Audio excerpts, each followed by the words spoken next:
Hey guys, we're back here. This is the scalloped strat neck that we were working on earlier.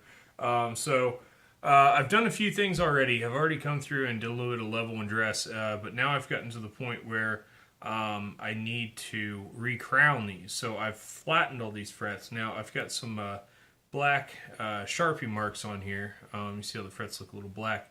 So just take a Sharpie, come through and mark those.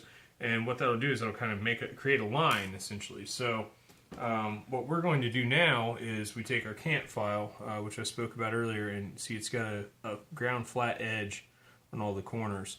And we use this with kind of a rolling motion, and we're going to basically eliminate that line, pulling it back towards the middle. Now, even though this is a safety-edged tool, I still like to make sure I'm using masking tape here. I use 3M blue painter's tape. It's pretty low tack, and that works pretty well for this.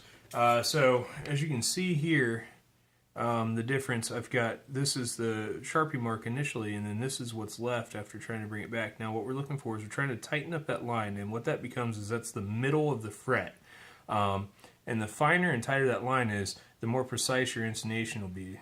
Essentially, that's dead center on each one of these frets. Now, if this is real flat and wide, like they were, these frets were really worn out, and that was kind of the thing, is there wasn't enough there to recrown the fret, because they were so flat and worn and the troughs were so deep. So, you know, as these get wide, well, you can't tell where your string's actually pulling from. And anybody that's done a little bit of setup work knows how a little bit of movement in your intonation screws and your saddles can adjust your intonation overall. So that's why it's really important that you recrown these instead of just leveling them. And, you know, guys are like, oh, they're leveled and they're good, you know. But if you don't recrown them, it can really play havoc on your intonation.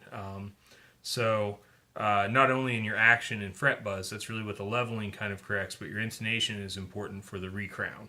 You know, we've done the first fret here, and that's ready to go. So now we'll work the rest of the way down the neck.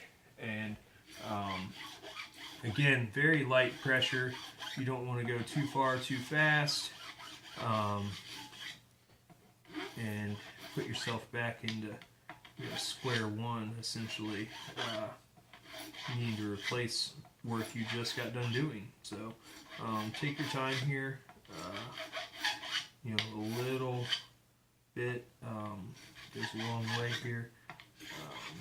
But yeah, you just basically kind of work your way down the neck. A lot of times I'll leave these necks on the guitars just because I'm used to working with a lot of set necks, so it doesn't really bother me, and I'll just tape off the guitar and everything else. But since we were doing the refret and I had to get the press these in and everything else, it's a lot easier just to pull it off at that point.